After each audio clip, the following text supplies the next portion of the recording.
Hello and welcome to EdYou, your weekly roundup of events, developments, and conversations in the education sector. I'm Caroline Samuel, and on this week's episode, we highlight the inaugural CXC Regional Education Conference in Jamaica, where Minister Parag called for greater collaboration in digitizing education in the region. We discuss Down syndrome and how to support people living with the condition. And in observance of World Storytelling Day, we chat with 10-year-old author Chastity Ford about her book, Chastity's Fun Stories for Kids.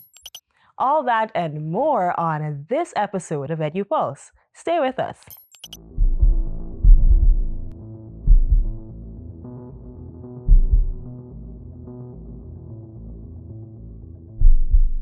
The inaugural Caribbean Examinations Council Regional Education Conference was held in Jamaica from March 16 to 18, 2026, under the theme Navigating the Digital Age, Rethinking Teaching, Learning, and Assessment. The conference, which brought together educators, ministers, and other stakeholders from across the region, was born out of a need to help Caribbean schools move past using online learning as an emergency measure and into a permanent digital era. It focused on how to use tools such as artificial intelligence and electronic exams to improve how students learn and how they are assessed. Minister Parag, who delivered the feature address, attended the event in her dual capacity as Guyana's Minister of Education and the current chairperson of the CARICOM Council for Human and Social Development Education. During her remarks, she highlighted the strides Guyana is making in digitizing education, addressed the growing impact of artificial intelligence in classrooms, and made recommendations for stronger collaboration across the region. AI is a powerful tool. It has the capacity to support personalized learning, to provide immediate feedback, to assist teachers in lesson preparation, and to make complex ideas more accessible to students at different levels of ability. It can also create more inclusive learning environments for students with special education needs, and it can reduce administrative burdens on teachers, allowing them to focus on what matters most, the development of the child. But alongside these opportunities, there are real and pressing concerns. Across our region, we're already seeing the misuse of these technologies. Students are using AI to generate false content, including manipulated images and messages, which are then circulated among their peers and in some instances directed at teachers. This has contributed to a troubling rise in both virtual and physical forms of bullying within our schools. We are also confronted with issues of academic integrity, where students may rely on AI tools to complete assignments without genuine engagement with the material. There are concerns about data privacy, the potential for bias within algorithms, and the risk of students accepting information uncritically without the skills to question or verify it. Every single adult in this room has had those fears. Every single adult, upon AI being introduced into our nations, we've all had those questions. We've all had those fears. At the same time, many of our educators remain on the margins of this transformation. In several instances, students are far more familiar with the tools than the teachers who are expected to guide them. That imbalance cannot persist. We have seen this before when cellular phones first entered our schools. There was widespread concern about distraction and misuse. Over time, we recognized that the solution was not prohibition, but integration with clear boundaries and purpose. The same principle must now guide us.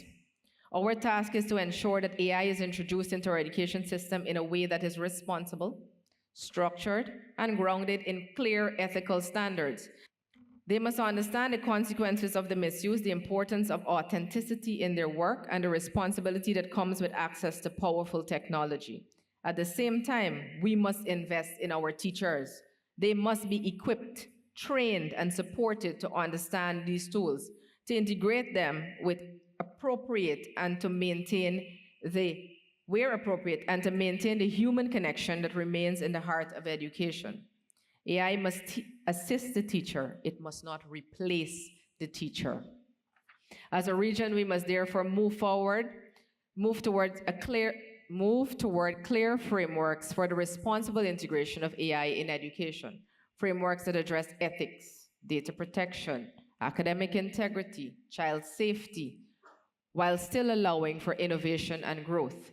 It is a matter of safeguarding our students, preserving the integrity of our systems, and ensuring the use of these tools aligns with the values that we hold as Caribbean societies. Now, issue 2, equity and access. As we speak of innovation, digital learning, and reform, we must be careful not to pretend that the Caribbean begins from a level field. We do not. We are a region of immense brilliance, but also of varied realities. We carry different histories, different socioeconomic conditions, and different geographical challenges. There are students in well-connected urban centers who can access information at the click of a button. And there are others in remote and rural communities for whom connectivity remains inconsistent. Devices remain limited and opportunity still depends too heavily on circumstances. That is why, as we consider the future of teaching, learning, and assessment, we must be honest with ourselves. Access alone is not equity. The digital school was not only established for Guyanese, it was also established for the wider CARICOM region. So all Caribbean countries who are, and they are writing CXC, because not all of them, or not all in this area will be writing CXC. All of those territories that are writing CXC or CSEC as their secondary exit exams, they're all welcome to be on the Guyana Digital School free of cost to those territories. Free of cost to those territories. At the launch, we did have the honor of Her Excellency, the Prime Minister of Barbados, Mia Mottley, speaking, and we also had the Prime Minister of Grenada speaking. Grenada, Belize, St. Kitts, Barbados, they're all on the digital school as well. And the digital school, fully funded by the government of Guyana, allows us right now to have access to grades 10 and 11 content. In 3 weeks, we will be able to have the content for grades 7 to 9. And in the months to come, we will have the entire primary being transitioned, well, not transitioned, but being on the Guyana Digital School. So all of that is made available to all our sister territories in the Caribbean. Having been faced with a pandemic, all of us know, we all know that we suffered learning loss, not only in the Caribbean, but globally. We also know that we had to very, very quickly find a way to transition to online classes and wrap our heads around it, whether we weren't given time. Whether we understood it, we had to understand it at that point in time. And in the same way, we thought, look, instead of always having to find a short-term fix or a temporary fix, why not make this permanent? Because the entire world is moving. The entire world is digitizing. Why not make this permanent? So the digital school was born out of that. And so for all of our territories in the Caribbean that suffers in one way or the other from some disaster that, potentially puts students at risk, and the entire learning process can be disrupted, we have to have something in place that gives that reassurance that allows the process to continue and to allow our students to benefit with little to no risk. Collectively, the Caribbean education space is a powerful one, and it must be strengthened not by wishes but by clear intention, thoughtful reform, and sustained collaboration. As we leave this conference or this forum, let us not allow these discussions to remain, like I said, within these walls.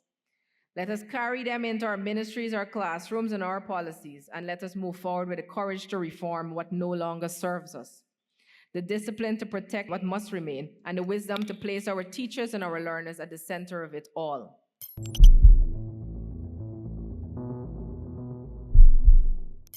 The month of March is dedicated to raising awareness about developmental disabilities. March 21 is World Down Syndrome Day. Down syndrome is a genetic condition that occurs when a person is born with an extra copy of chromosome 21.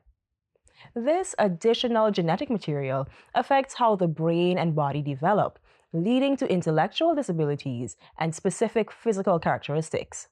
Helping us to better understand Down syndrome is head of NSER's Special Education Needs and Disabilities Unit, Safi Hopkinson. World Down Syndrome Day, 21st March, is a global awareness day which has been officially observed by the United Nations since 2012. You might ask, but what is Down syndrome? Down syndrome is a genetic disorder caused by chromosome abnormalities with the presence of all or part of the third copy of chromosome 21. It is characterized by physical deformities and illnesses, intellectual disabilities, and overall developmental delays. It is not yet known why this syndrome occurs, but Down syndrome has always been a part of the human condition. It exists in all regions across the globe and commonly results in variable effects on learning styles, physical characteristics, and health. For a person without Down syndrome, the female's egg cell has 23 chromosomes, plus the male sperm cell has 23 chromosomes. And that would give us a total of what? How many pairs? Good job. Persons with Down syndrome is characterized with the numerical representation of 3, 2, 1, which means trisomy 21, and that there is the presence of the third copy of the 21st chromosome, inherited from either the father or the mother. Now let me tell you about global statistics and what it says presently. On the worldwide scale, the numbers are significant. Annual births, approximately 3,000 to 5,000 children are born with Down syndrome every year globally. It occurs in about 1 in every 1,000 or 1,100 live births worldwide. Now, the quality of life of persons with Down syndrome can be improved by meeting their health care needs, including regular checkups with health professionals to monitor mental and physical condition and to provide timely intervention.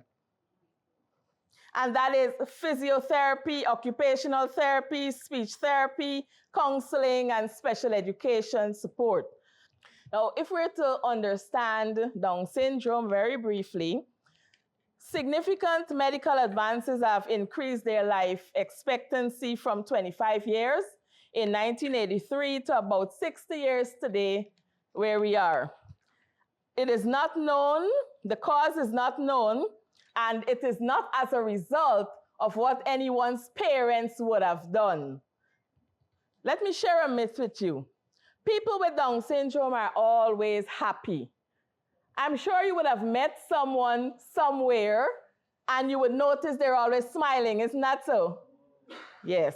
Now the reality is individuals with Down syndrome experience the full range of human emotions: sadness, anger, joy, and frustration, just like you. Now, with early intervention, quality education, and health care, people with Down syndrome attend school, work, they vote and contribute to their communities in a meaningful way, just like typical developing folks. Now, some tips for the inclusive workplace, since you are our work colleagues. We encourage you, even in your training, or if you encounter individuals, or you encounter a child in some situation, or if you're on the learning channel, or via EdYou radio, use person-first language.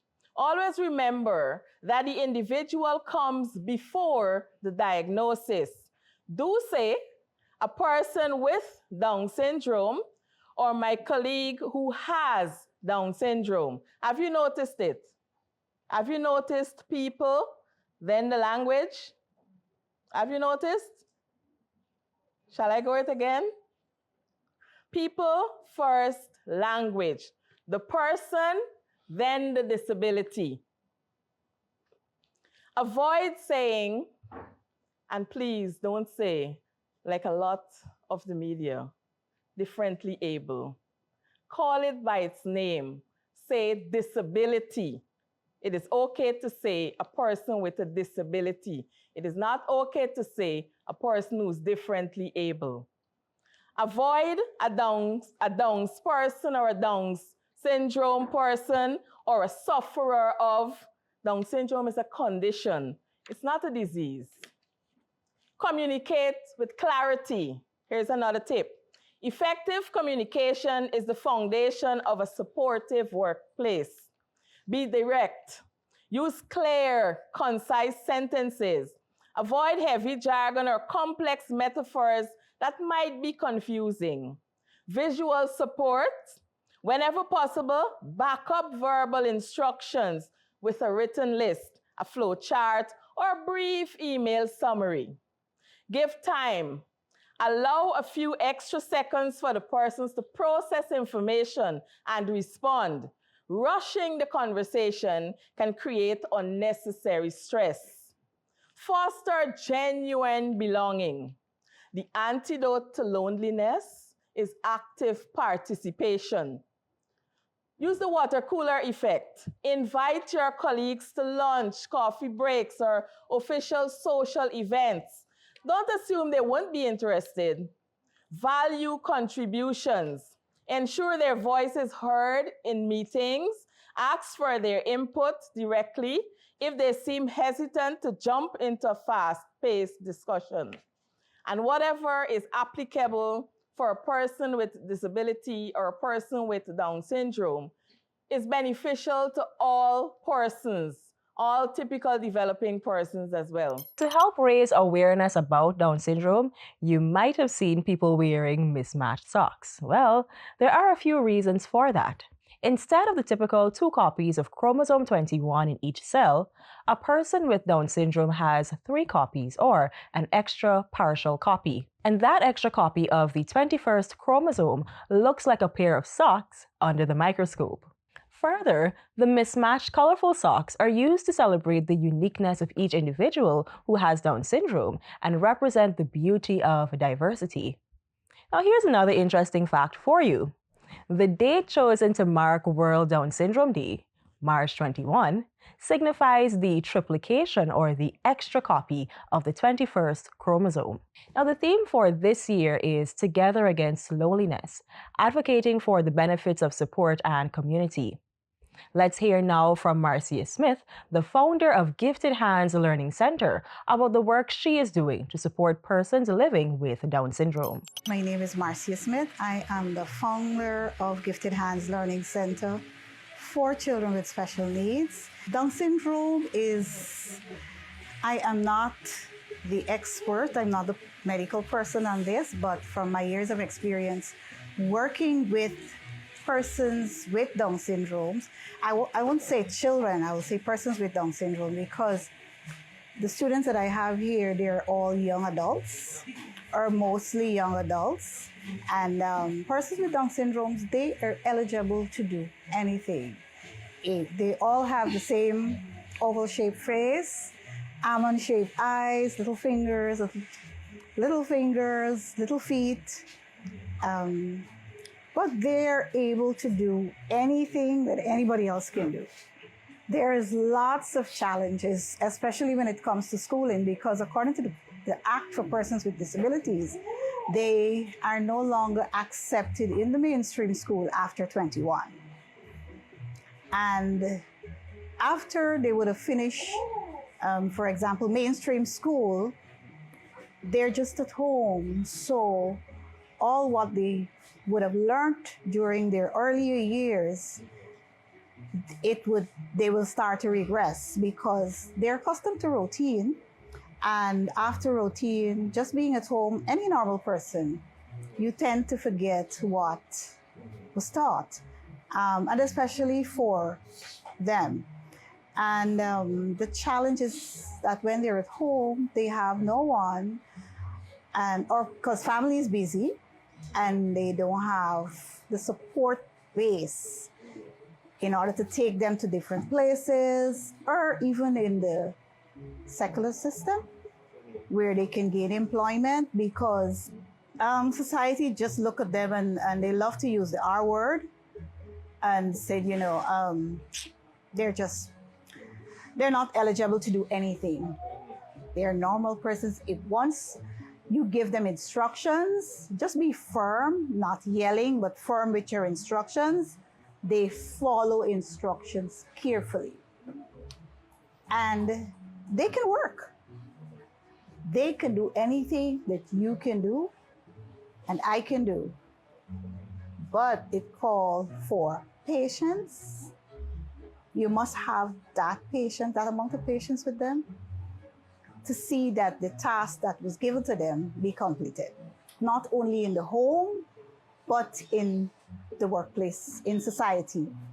Support them in whatever way they see is possible.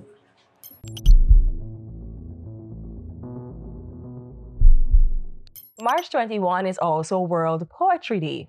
And in celebration, the ministry's Distance Education Unit launched Verse in Motion, the animated CSEC poetry project, where short-form animated content will be created for the 20 poems students are required to study for their CSEC exams.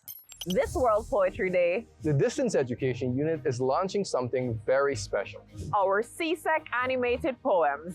That's right, from the pages of your books straight to your screens. We're animating all 20 poems that our students are required to study for their CSEC exams. See the themes. Hear the rhythm. And feel the emotion behind every line.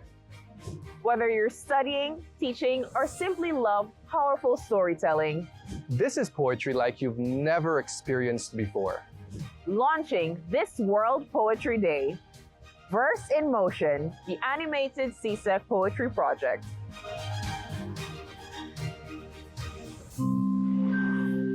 A project by the Ministry of Education's Distance Education Unit.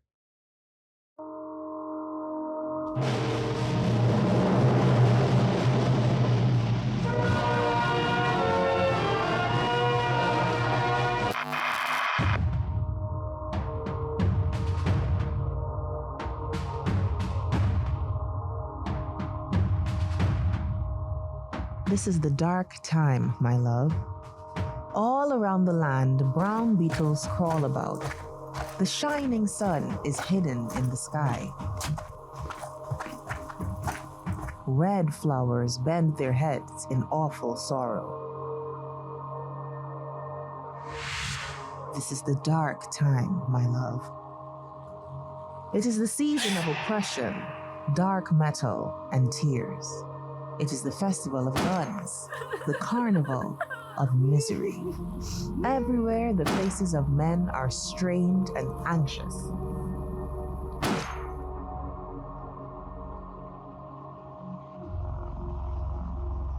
Who comes walking in the dark nighttime?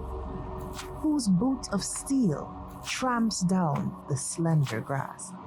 It is the man of death, my love. The strange invader, watching you sleep and aiming at your dream.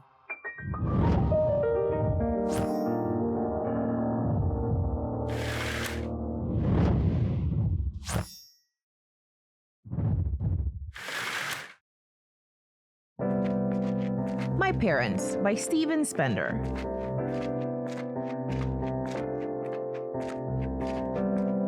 My parents kept me from children who were rough, who threw words like stones and who wore torn clothes. Their thighs showed through rags. They ran in the street and climbed cliffs and stripped by the country streams. I feared more than tigers, their muscles like iron, their jerking hands and their knees tight on my arms. I feared the salt coarse pointing of those boys who copied my lisp behind me on the road. They were light. They sprang out behind hedges like dogs to bark at my world. They threw mud while I looked the other way, pretending to smile. I longed to forgive them, but they never smiled.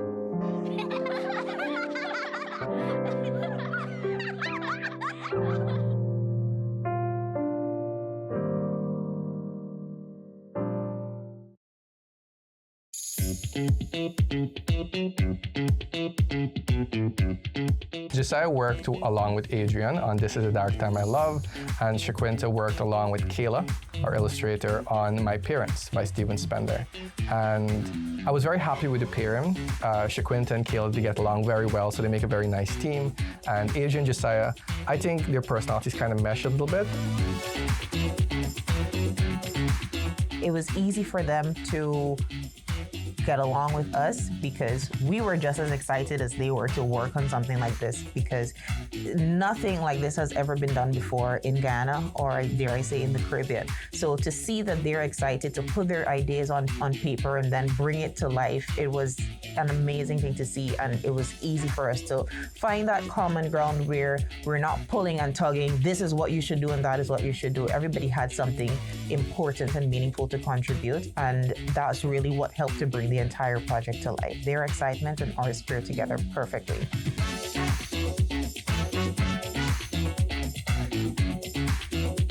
The first one was This Is a Dark Time, My Love. Personally, it was one of my favorite ones when I was going to high school.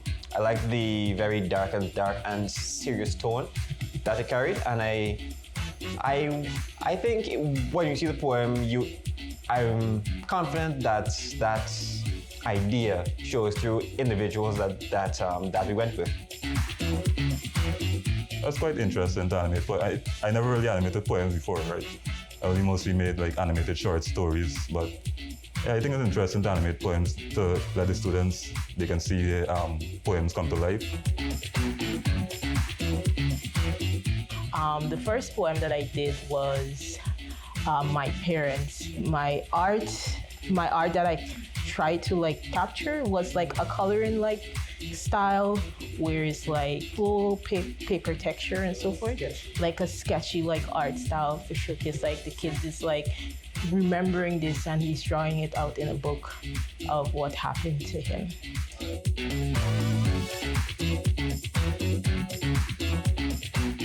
I clicked very well with Shaquinta, and from the starting of the poem, we knew that we wanted to work together, so I was happy to work with her. It's very fun. It makes work very entertaining. That's my bestie.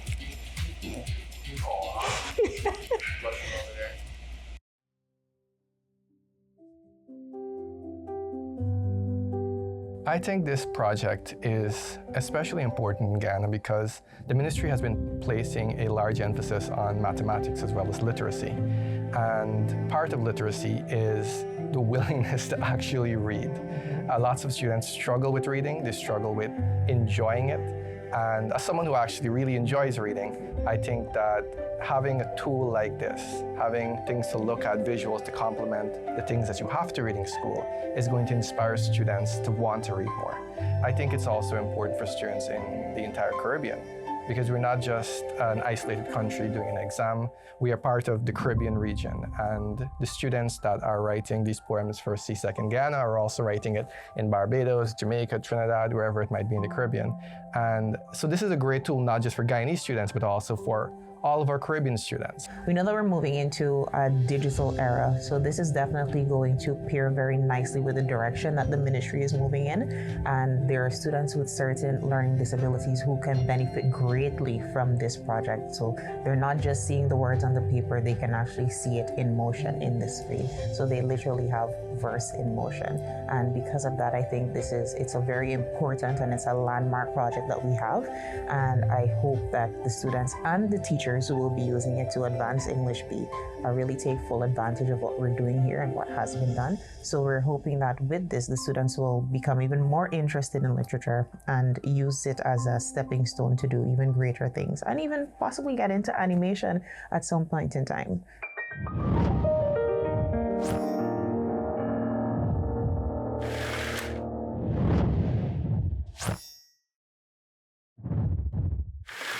The very first Storytelling Day was observed in Sweden on March 20, 1992. It began as a national celebration of oral art and the tradition of telling stories. Now, although World Storytelling Day began with a focus on the oral tradition, this event has expanded to include storytelling through television and film, radio and theater, and of course, through books. Joining us is one of Guyana's youngest writers, 10-year-old Chastity Ford. Chastity, welcome to EdYou Pulse. Thank you. All right, now tell us about your book, Chastity's Fun Stories for Kids. It's so cool. What is your book about? Well, it's stories that I was given the topics for, and I just wrote about them. Okay. Some of them I just decided to write on. So it's a compilation of 10 stories, right? 10 stories that you wrote. 10 stories. And you said that you were given the topics for these stories. Can you tell me some more about that? Who gave you the topics? What inspired you to write these stories and then put it into a book? Actually, I wasn't inspired. In school, my teacher, there's a subject called creative writing.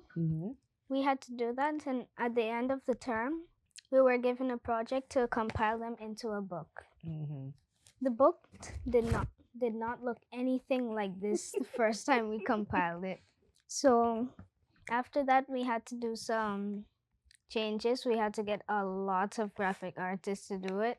All right, now you were telling us that the book didn't look anything like it looks now, but if you are able to get a copy of Chastity's Fun Stories for Kids and you look at it, you'd realize that the illustrations they're pretty original. So Chastity, can you tell me about that? How involved were you in creating these pictures, these graphics that are used in the book? So during the August holiday after that term, I spent whole holiday drawing. Then I didn't feel like drawing. So mommy gave me a deal. She said, "Here what, you do the drawings and I'll help you color them." So in the story, on which page? A Friendly Letter. Okay, so we're looking for A Friendly Letter. On page 14. Mommy, you can see that one bar for the swing is different than the other. Right. One part mommy colored and one part I colored. After that, I did all the drawings and colorings. Yeah, that sounds like it was a lot of fun though. A lot of work, but a lot of fun too. A lot of fun. Great. Now, you mentioned creative writing. Is that your favorite subject or a subject that you enjoy a lot? It's my second favorite subject. Oh, really? What's your first favorite? Mathematics. Math. So you're a math girly who's also very creative. I like that. I really like that. So you are in grade 5 right now. You're gearing up for the National Grade 6 assessment, not this year, but next year. How do you feel preparing for the exam? Not right now, but until next year. How do I say this? I feel good. Also a teeny bit scared. Really? What are you nervous about? Social studies. Well, anyhow, you have a year more to study and hopefully we get to brush up for the social studies exam. But creative writing, composition is definitely going to be something that you're good at, considering that you have your own book out already. So your book has been out for a little while. How have teachers, students, and just people who've purchased the book, how have they been responding to your work so far? Well, my friends, they want to buy a book. Mm-hmm. I took one book to school. Everybody was asking for it. Can I read it? Can I read it? I told them it's $4,000 for a book. Yes. And how do we get copies of it? You can call 645-7997 and order a copy. Great. Now, you mentioned that you were given the topics for your stories. Without spoiling it, because you got to call the number and place your order. Tell us, what are your stories about? Some are just me having fun. One of them, me getting scared. Basically, all of them are about me and me having fun or me getting scared. Yeah, so it's really just it's really fun stories for kids. It's really just your experience. Yeah. Great. Now, do you have stories that you like to read? Maybe do you have a specific favorite author or a type of book, a genre of books or stories that you enjoy?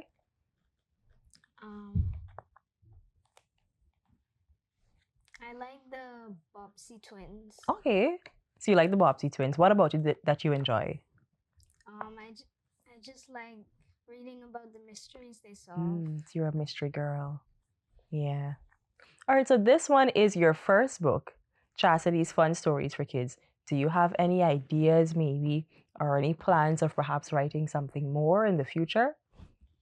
Actually, I already started getting the stories for my next book. Oh, okay. Chastity's Fun Stories for Kids 2. So there's a part 2 coming. How do you feel about that? Excited. You seem excited. Now, in the process of writing the first book, Chastity's Fun Stories for Kids, see, you had all of the ideas, but then also there was the input from your teachers. Were there any other persons involved in helping you to create this book? Actually, one teacher, her name is Teacher Janelle. She gave us the topic and gave us some things we can include in that story. So that gave me a lot of help. And what about your other family members and just the other people who encouraged you in writing the story? Mommy, Kylie, Charisma. Kylie and Charisma are my two little sisters. Yeah. So you're the eldest one. And yeah, you're the big sister. So how do you feel, being the eldest one and writing the story, maybe doing something like this for the first time? What do you hope that your sisters learn from watching you? I hope that, one, they are inspired to write their own book. 2, they learn that school can help you get bigger things like my book. That's great. Now, for anybody else who might be inspired by you, maybe there's another classmate or somebody watching and saying, she and I are about the same age, and I have an idea to write a book too. What would you say to them? I would say, if you want to do something, you go for it. Doesn't matter how long it takes, you can do it. Great stuff. Well, Chastity, it's been a pleasure chatting with you. One more time, where can we find or how can we get a copy of your book, Chastity's Fun Stories for Kids? You can call 645-7997, and it is also available on Amazon. Awesome stuff. Again, Chastity, thank you so much for joining us. This was fun. This was so much fun, and we're looking forward to everything that you do in the future. We're looking forward to Fun Stories Part 2.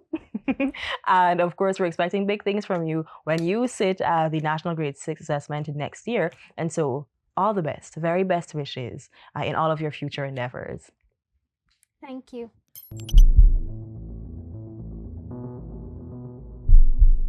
Here's a recap of this week's stories. We highlighted the inaugural CXC Regional Education Conference in Jamaica, where Minister Parag called for greater regional collaboration in advancing digital education. In observance of World Down Syndrome Day, we looked at how we can better support persons living with the condition while promoting inclusion and community. We also marked World Poetry Day with the launch of Verse in Motion, the animated CSEC poetry project. And for World Storytelling Day, we spoke with 10-year-old author Chastity Ford about her book, Chastity's Fun Stories for Kids. And that's all for this week's episode of EdYou Pulse. Thanks for watching. Do join us again next time.